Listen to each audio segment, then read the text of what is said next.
On May 11, 1998, seismographs across the globe registered sudden, massive spikes emanating from the Thar Desert in Rajasthan, India. Washington, D.C. was caught entirely off guard.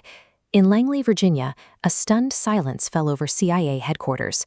Director George Tenet demanded to know how his agency had missed this. The American intelligence community had just suffered its most significant failure since the collapse of the Soviet Union. The shock was rooted in history. In 1974, under Prime Minister Indira Gandhi, India conducted its first nuclear test, codenamed Smiling Buddha. The event triggered immediate global panic and a freeze on technology transfers to New Delhi. Following that test, the United States established a permanent watch. They deployed their billion-dollar KH-11 reconnaissance satellites, eyes in the sky so powerful they could read a newspaper resting on the desert sand. Despite possessing the most heavily funded surveillance network on the planet, American intelligence was neutralized. A single unnamed Indian intelligence officer had identified every gap in the system. For over 20 years, those satellites proved effective. In 1982 and again in 1995, Indian scientists attempted to resume testing. Both times, CIA analysts spotted unusual activity in the desert, applied diplomatic pressure, and forced India to stop. When Atal Bihari Vajpayee was elected prime minister in early 1998, he issued a secret mandate: finish the nuclear program, but do it without alerting Washington. The scientific team faced a specific logistical roadblock. Every 6 hours, an American reconnaissance satellite passed directly over the Pokhran test site. The team had to operate within the narrow windows when the cameras were facing elsewhere. The government turned to a veteran officer from India's Research and Analysis Wing. He was an expert in orbital mechanics who understood exactly what the CIA's automated algorithms flagged as suspicious. At this stage, success depended less on nuclear physics and more on outmaneuvering the KH-11's orbital schedule. The officer removed all visible military signatures. Scientists and engineers abandoned their uniforms for local kurtas, and official government vehicles were replaced by the dusty, battered trucks typically used by desert laborers. He enforced a strict nocturnal schedule. Movement occurred only in the pitch-black window between sunset and dawn, avoiding the satellite's optical lenses.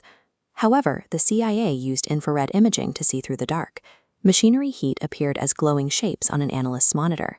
To counter this, equipment was insulated to match the ambient temperature of the desert sand, leaving no thermal contrast to detect. He weaponized the desert's 50-degree heat, turning the environment into a shield that hid his team from the world's most advanced sensors. To hide their digital footprint, the officer banned all satellite phones and encrypted radios. He knew that sudden spikes in secure communication frequencies would instantly trigger alerts in Langley. Communication was restricted to standard local landlines. The team used a mundane codebook where requests for satellite orbital schedules were disguised as casual conversations about the weather. The officer also had to neutralize the CIA's local informant network. Rather than making arrests, he spread a believable cover story through the villages.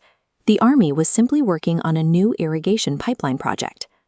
The plan faced a crisis on the night of May 10th. As the nuclear devices were being lowered into the shafts, a CIA satellite unexpectedly shifted its orbit, shrinking the safe window. The officer ordered an immediate freeze. The site remained frozen for 45 minutes. No trucks moved and no lights were used as the satellite passed. The success of the operation ultimately rested on this level of human discipline, proving that even a billion-dollar surveillance grid has gaps that can be exploited by a determined team. On May 11, 1998, the preparation culminated in 3 simultaneous underground detonations. The energy released physically shook the Earth, signaling that the deception had been successful. India's declaration as a nuclear weapons state forced a strategic recalibration in South Asia. The tests effectively bypassed decades of American-led technological containment. In the public celebration that followed, the scientific team led by Dr. Kalam received national honors and widespread adoration for their technical achievement. But the officer who managed the invisibility of the project was not part of the celebration. He quietly left the desert that same day, his name omitted from every official record and press release. This reflects a core reality of high-level intelligence. The operations that most impact global security leave the fewest records. The 1998 tests succeeded because an unnamed officer mapped the gaps in the sky and taught a nation's military how to disappear in the sand.